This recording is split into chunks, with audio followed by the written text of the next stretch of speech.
Good Modi के morning दोस्तों। My self Rajendra Pal Singh. आज एक और वीडियो में आप सभी का स्वागत है दोस्तों। आज की वीडियो में हम जानेंगे कि मोदी केयर ऐप से आप किसी न्यू पर्सन की ऑनलाइन ज्वाइनिंग कैसे लगा सकते हैं। बहुत ही आसान है दोस्तों। तो चलिए आइए देखते हैं कि कैसे हम न्यू पर्सन की ज्वाइनिंग लगा सकते हैं। तो सबसे पहले आपने क्या करना है, मोदी केयर ऐप के ऊपर जाना है दोस्तों। ये आप ऐप देख रहे हैं, इस पर हम क्लिक करेंगे और ये हमने क्लिक करा। उसके बाद आपके सामने ये फ्रंट के ऊपर ये आपका आईडी पासवर्ड लिखा आ जाएगा। ठीक है, तो आपने क्या करना है, यहाँ पे देखिए नीचे रजिस्टर लिखा हुआ है, आपने इस पे क्लिक करना है। उसके बाद फिर मोदी के का न्यू ज्वाइनिंग फॉर्म खुल के आ जाएगा। तो चलिए हम रजिस्टर पे क्लिक करते हैं। ये हमने क्लिक करा, ये आपके सामने खुल के आ गया। तो हमने क्या करना है, नंबर 1 कि सबसे पहले हमने यहाँ पे इस पर क्लिक करके टर्म एंड कंडीशन को एक्सेप्ट कर लेना है। ठीक है, उसके बाद फिर आपने क्या करना है, यहाँ पे अगर आपकी खुद की ज्वाइनिंग आ रही है, मतलब आपने किसी न्यू पर्सन को बताया था और आप ही के अंडर में ज्वाइनिंग आनी है, तो यहाँ पे आप अपना खुद का एमसी नंबर डालेंगे। और अगर मान लीजिए आपकी टीम में मान लो कोई राजू है, कोई श्याम है, कोई सुनीता है, तो मान लो इनमें से किसी की ज्वाइनिंग आई है, मान लीजिए सुनीता की ज्वाइनिंग आई है न्यू, तो फिर सुनीता का एमसी नंबर डालना है, मतलब अपनी डाउनलाइन का एमसी नंबर डालना है, ताकि उसी की ज्वाइनिंग उसके नीचे जाके लग जाए। ठीक है, पर चलिए हम यहाँ लेके चलते हैं। आप मान लीजिए एक डमी के थ्रू समझते हैं कि मान लीजिए हमने यहाँ पे अपना एमसी नंबर डाला, तो मैं अपना एमसी नंबर डाल देता हूँ। पर सबसे पहले टर्म एंड कंडीशन को एक्सेप्ट कर लेते हैं। तो ये मैंने आई एक्सेप्ट ऑल कंडीशन पे मैंने टर्म एंड कंडीशन पे क्लिक करा। ये आपके सामने टर्म एंड कंडीशन आ गया, मैं एक्सेप्ट कर लेता हूँ इसको, ओके कर दिया। फिर यहाँ पे मैं अपना एमसी नंबर डालता हूँ 93917223। जैसे ही मैं एमसी नंबर डालूंगा तो जिसके नीचे ज्वाइनिंग डायरेक्ट जाके लगनी है उसका नाम आ जाएगा यहाँ पे। ठीक है, अब इसको हम नेक्स्ट कर देते हैं, नेक्स्ट पे क्लिक करते हैं। ये हमने क्लिक करा। उसके बाद जिसकी भी हमने ज्वाइनिंग लगानी है, ठीक है, तो यहाँ पे ध्यान रखिएगा जो आधार कार्ड में नाम हो वो ही नाम डालना है आपने। ठीक है, तो सबसे पहले हम देखते हैं कि मान लीजिए कोई आधार कार्ड है, उसके ऊपर नाम है, मान लो एग्जांपल लेके चलते हैं, राम है या राम गुप्ता है। तो अगर मान लो आधार कार्ड में सिर्फ राम लिखा है तो आप यहाँ पे सिर्फ राम ही डालेंगे। तो ये लास्ट नेम लिखा है, इस पर आपने कुछ नहीं डालना है। और अगर मान लीजिए उसका नाम है राम गुप्ता, तो आप लास्ट नेम में यहाँ पे गुप्ता डालेंगे। ठीक है, और कोशिश कीजिएगा ये सारा कैपिटल लेटर में ही भरिएगा। ठीक है, अच्छा कई बार किसी का नाम ऐसे भी होता है, मान लो राम कुमार गुप्ता नाम है, तो आप राम कुमार यहाँ लिखेंगे ऊपर और गुप्ता नीचे, मतलब लास्ट नेम हमेशा यहाँ आएगा। ठीक है, क्लियर हो गया। अब मान लीजिए फिर मैंने बोला आपको, अगर मान लीजिए किसी का सिंगल नाम है तो आपने लास्ट नेम को खाली छोड़ देना है, अपनी तरफ से कुछ भी ऐसा नहीं डालना है, तो ये मिसमैच हो जाएगा और ये रिजेक्ट हो सकता है उसका जो भी आप डॉक्यूमेंट लगाओगे। क्लियर हो गया। तो यहाँ पे मान लीजिए हमने राम गुप्ता इसका नाम है, तो हमने राम गुप्ता यहाँ डाल दिया। अब यहाँ पे उसका ये डेट ऑफ बर्थ आ रहा है, आप देख रहे होंगे यहाँ पे ये डेट ऑफ बर्थ आ गया। और ये कॉप्लिकेंट होता है। कॉप्लिकेंट मतलब अगर वो लेडीज़ है, मैरिड है, तो उसके हस्बैंड का नाम आ जाएगा यहाँ पे, उनकी डेट ऑफ बर्थ आ जाएगी। अगर अनमेरिड कोई है तो अपने फैमिली मेम्बर में से वो किसी का भी नाम दे सकता है, पर 18 साल से ऊपर होना चाहिए भाई, ये ध्यान रखिएगा। तो चलिए पहले अब डेट ऑफ बर्थ को हम क्लिक कर लेते हैं। तो ये हमने डेट ऑफ बर्थ में क्लिक करा और ये आपके सामने पूरा कैलेंडर खुल के आ गया। तो अब आपने क्या करना है, पहले सबसे पहले ईयर डालना है। ठीक है, तो हमने क्या करना है, यहाँ पे क्लिक करना है। देखिए यहाँ पे जहाँ 2006 लिखा हुआ है, हमने इसके ऊपर क्लिक करना है ताकि ईयर आ जाए। तो ये हमने यहाँ पे क्लिक करा ईयर के ऊपर, तो ये आपके सामने ईयर आ गया। ठीक है, हम लेके चलते हैं, मान लीजिए उनकी 1990 ईयर है, मतलब 1990 का उनका बर्थ है। और दूसरा मान लीजिए उनका जनवरी का बर्थ है, 1 जनवरी का। तो आपने क्या करना है, ये जो एरो का निशान देख रहे हैं यहाँ पे मंथ कम होंगे, और यहाँ क्लिक करोगे इस एरो पे तो मंथ बढ़ जाएंगे। तो हम इसको कम करते हैं क्योंकि हमारे को जनवरी का डालना है 1 तारीख का। तो ये देखिए हमें इसको करी जा रही, मई, अप्रैल, मार्च, फरवरी, जनवरी, ये जनवरी आ गया। तो ये मैंने 1 पे क्लिक करा और जैसे ही मैं ओके करूँगा तो 1 जनवरी की डेट आ जाएगी। देखिए 1/1/1990 आपके सामने लिखा आ गया। तो मान लीजिए ये एग्जाम्पल उनकी, ध्यान रखिएगा आधार कार्ड पे जो डेट ऑफ बर्थ हो वही डालनी है। अगर नहीं है वहाँ पे date of birth, PAN card से देख के डाल दो। अगर पैन कार्ड मान लो उनके पास नहीं है तो उनसे वर्बली पूछ लो आपका डेट ऑफ बर्थ का, तो वो डाल सकते हो आप, ठीक है। अब हम को एप्लीकेंट पे क्लिक करेंगे, नीचे हमने को एप्लीकेंट पे क्लिक करा। अब मान लीजिए इनकी वाइफ का नाम है सुनीता, तो हमने ये सुनीता डाल दिया।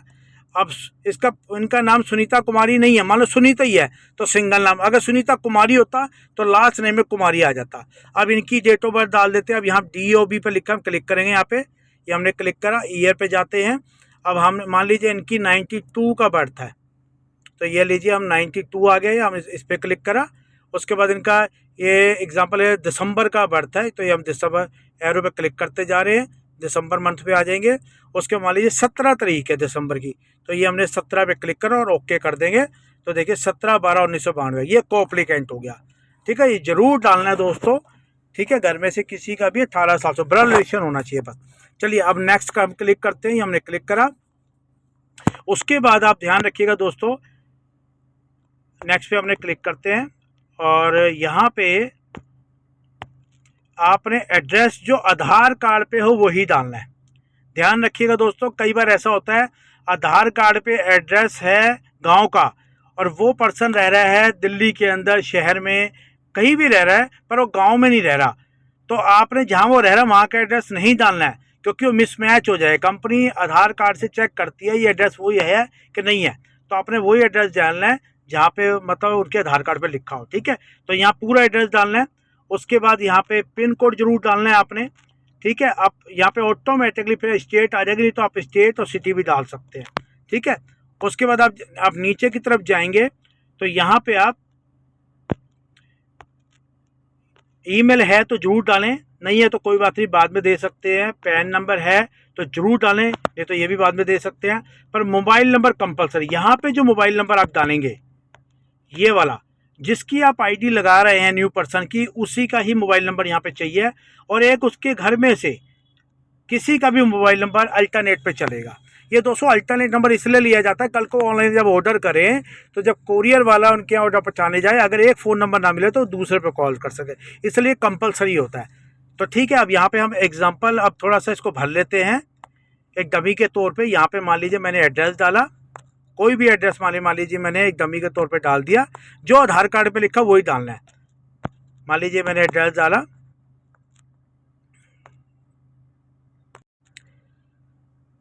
तो चलिए दोस्तों यहाँ पे ये हमने अपना एड्रेस डाल दिया और मान लीजिए आधार कार्ड के ऊपर यही एड्रेस था, एग्जांपल लेके चलते हैं। उसके बाद हम नीचे चलेंगे तो यहाँ पे हम फ़ोन नंबर डाल लेते हैं, ठीक है। ये हमने यहाँ पे फ़ोन नंबर डाला, पहले मान लीजिए कोई भी डाल देते हैं, ठीक है। ये हो गया मेन नंबर और अल्टरनेट नंबर डाल देते हैं, तो ये हमने डाल दिया। अब इसको नेक्स्ट कर देंगे, ठीक है। ये हमने नेक्स्ट पे क्लिक करा। उसके बाद यहाँ पे ये फिर ये देखो KYC मांग रहा है, ठीक है। तो आपने यहाँ पे क्या करना है, यहाँ पे क्लिक करना है ताकि फिर ऑप्शन आ जाएगी कि आप इसमें से क्या डॉक्यूमेंट अपलोड करना चाहते हैं, ठीक है। तो हम इस पर क्लिक करते हैं, ये हमने सेलेक्ट डॉक्यूमेंट पर क्लिक करा। यहाँ 4 ऑप्शन आपके सामने आ गई, Aadhaar card, voter card, driving licence और पासपोर्ट। याद रखिएगा दोस्तों, अगर ड्राइविंग लाइसेंस या पासपोर्ट आप दे रहे हैं तो उसमें एक्सपायरी डेट नहीं होनी चाहिए, अगर एक्सपायरी होगी तो रिजेक्ट हो जाएगा। तो कोशिश कीजिएगा आधार कार्ड लीजिएगा, नहीं हो तो पैन कार्ड लीजिएगा, सॉरी वोटर कार्ड लीजिएगा। चलिए अब आधार कार्ड पे क्लिक करते हैं, ये हमने क्लिक करा। अब यहाँ पे देखिए आधार कार्ड के नीचे आ रहा है एंटर आधार नंबर, तो यहाँ पे आप आधार नंबर डालेंगे, ठीक है। ये भी मैं एक डमी तौर पे कोई भी नंबर डाल देता हूँ। ये 12 नंबर का होता है, 1 2 3 4 5 6 7 8 9 10 11 12, तो ये मैंने डाल दिया। उसके बाद आप देख लेंगे यहाँ पे लिखा आ रहा है वेरीफाई मैनुअली, तो आपने इस पर क्लिक करना है ताकि फिर 4 से 5 दिन में ऑटोमेटिकली आधार कार्ड को कंपनी मैच करके उसके बाद उसका अप्रूव कर देती है, ठीक है। तो अब वेरीफाई पे हम क्लिक करते हैं, ये हमने क्लिक करा। उसके बाद यहाँ पे देखिए अब ऑप्शन आ गई है कि आप कौन से डॉक्यूमेंट अपलोड करना चाहते हैं, क्योंकि आपने आधार कार्ड बोला था तो आप आधार कार्ड, ये देखिए यहाँ पे लिखा हुआ है फ्रंट, मतलब आधार कार्ड का जहाँ फ़ोटो लगी होती है, तो आपने इस पर क्लिक करके अपलोड करना है। और ये लिखा हुआ है बैक इमेज, यानी कि जहाँ एड्रेस लिखा होता है बैक पे वो आपने इस पर करके अपलोड करनी है। ठीक है, अब यहाँ पे हम अपलोड कर देते हैं। ठीक है, और ये फ़ोटो जो है आप जो भी आधार कार्ड हो आपके पास आया होगा, आपकी गैलरी में होगा, वहाँ पे जाके कर सकते। चलिए अब मैं अपलोड पे क्लिक करता हूँ, फ्रंट पेज, ये मैंने अपलोड पे क्लिक करा। ठीक है, ये हमने क्लिक करा। अब उसके बाद है choose from gallery, second number पे आ रहा है, इस पर मैंने क्लिक करा और ये मैं फ़ोटो पे चला गया ऊपर। अब मान लीजिए ये फ़ोटो आ रही है, आप देख रहे होंगे। ठीक है, मैंने इस पर फ़ोटो पे, ये सबसे लास्ट में ऊपर देखिए टॉप पे राइट हैंड में फ़ोटो, मैंने इस पर क्लिक करा। ये मेरा फर्स्ट पेज मतलब फ्रंट वाला आधार कार्ड का अपलोड हो गया। अब सेकंड नंबर पे चलते हैं, बैक की अपलोड करनी है मेरे को। ये हमने बैक पे अपलोड करा और चूज़ फॉर गैलरी पे गए, फ़ोटो पे क्लिक करा और ये बैक सबसे आगे देखिए, ये बैक की एड्रेस जहाँ पे लिखा आ रहा है। ठीक है, ये मैंने फ़ोटो क्लिक करी थी और ये मैंने बैक पे मैं इस पर क्लिक कर रहा हूँ। ये हमने क्लिक करी, ये लो क्लिक कर दी और ये भी अपलोड हो गई। उसके बाद अब ये नीचे कह रहे हैं कि एड्रेस दोबारा डालिए, तो यहाँ पे आपने जहाँ मैंडेटरी लिखा हो वहाँ पे अपने एड्रेस ज़रूर डालना है पूरा। ठीक है, ये देखिए यहाँ पे एड्रेस पूरा मांग रहा है, मैंडेटरी है, पिन कोड मांग रहा है, सिटी और स्टेट मांग रहा है, ये आपने ज़रूर भरना है। ठीक है, अब इसको हम दोबारा से इसको पूरा भर देते हैं इसको। तो ये देखिए दोस्तों, ये हमने एड्रेस भर दिया है, पिन कोड भर दिया है। ठीक है, और ये आपका सिटी और स्टेट भर दिया है। अब हम देखेंगे ये जो नीचे नेक्स्ट, अब इस पर क्लिक करेंगे हम। ये हमने नेक्स्ट पे क्लिक करा। उसके बाद ये बैंक की डिटेल मांग रहा है दोस्तों। ठीक है, अगर मान लीजिए वैसे तो बैंक की डिटेल हम बाद में भी दे सकते हैं, तो अगर मान लीजिए कोई बैंक की डिटेल अगर आपको पहले दे देता है, वैसे तो आप बाद में लीजिएगा, पर फिर भी कोई आपको कोई खास है आपको पहले बैंक की डिटेल देता है, तो याद रखिएगा ये जो आप यहाँ पे अपलोड देख रहे हैं, तो यहाँ पे या तो बैंक की पासबुक का पहला पेज लगेगा, अपलोड होगा, और या फिर अगर कोई चेक दे रहा है आपको, कैंसल चेक, वो चेक तभी लेना है जब उस पर उसका नाम प्रिंट हो। अगर नाम प्रिंट नहीं होगा तो ये चेक यहाँ पे अपलोड तो हो जाएगा पर वो रिजेक्ट हो जाएगा। तो चेक बुक के ऊपर नाम प्रिंट होना चाहिए। तो यहाँ पे IFSC कोड डाल सकते हैं, बैंक का नेम, ठीक है, बैंक नेम डाल सकते हैं। उसके बाद यहाँ पे ब्रांच नेम, और जो जिसकी आप रजिस्ट्रेशन कर रहे हो उसका बैंक में नाम, जो नाम चेक के ऊपर या पासबुक पर लिखा होगा वो आपने यहाँ डालना है, अकाउंट नंबर कंफर्म, और यहाँ पे यहाँ जाके जो अपलोड करेंगे तो ऑटोमेटिकली ओके हो जाएगा। ठीक है, उसके बाद लास्ट में फिर आप सबसे आखिरी में जाके जो सबमिट लिखा हुआ है दोस्तों, ठीक है, ये लास्ट में आप देख रहे होंगे ये सबमिट लिखा, आप जैसे ही यहाँ क्लिक करेंगे तो ऑटोमेटिकली ज्वाइनिंग लग जाएगी। और उसके बाद आपके सामने एक न्यू, अभी मैं इसको क्लिक नहीं करूँगा क्योंकि ये डमी एंट्री ID लगाकर बता रहे थे, सिखा रहे थे आपको। तो यहाँ आप जैसे ही क्लिक करेंगे तो सामने ऑटोमेटिक लिखा आ जाएगा congratulation this is new ID number, मतलब MC नंबर लिखा आ जाएगा। और ठीक है, और जिसकी आपने ज्वाइनिंग लगाई है, जो फ़ोन नंबर आपने डाला है, उनको भी कंपनी की तरफ से एक न्यू MC नंबर, उसका पासवर्ड उसको चला जाएगा। ठीक है दोस्तों, भाई यही तरीका है ज्वाइनिंग लगाने का ऑनलाइन। तो आपको, मुझे उम्मीद है कि इस वीडियो से आपको ऑनलाइन ज्वाइनिंग लगाना आ जाएगा। और कोशिश कीजिएगा जब भी आप ज्वाइनिंग लगा रहे हैं उसको रिपीट एक बार स्पेलिंग और उसका नाम बिल्कुल ज़रूर चेक कीजिए, क्योंकि अगर गलती से कोई भी चीज़ गलती हो जाती है तो उसको ठीक कराने में बहुत ज़्यादा टाइम लग जाता है दोस्तों। तो बड़ा ध्यानपूर्वक लगाइएगा। और मैं आपको यही सलाह दूंगा कि जब भी आपने ज्वाइनिंग लगानी हो तो प्लेन पेपर पे आधार कार्ड से पूरा उसका नाम, उसका डेट ऑफ बर्थ, उसका पूरा एड्रेस, आधार नंबर, पैन नंबर, सबको पहले लिख लें, रीचेक कर लें, उसके बाद फिर आप आराम से लगाएं तो आराम से आपकी ज्वाइनिंग लग जाएगी। ठीक है दोस्तों, तो मुझे उम्मीद है अब आप आराम से ज्वाइनिंग लगा पाएंगे ऑनलाइन और आपको कोई दिक्कत नहीं आएगी। तो मेरी तरफ से आपको best wishes and good luck and bye bye.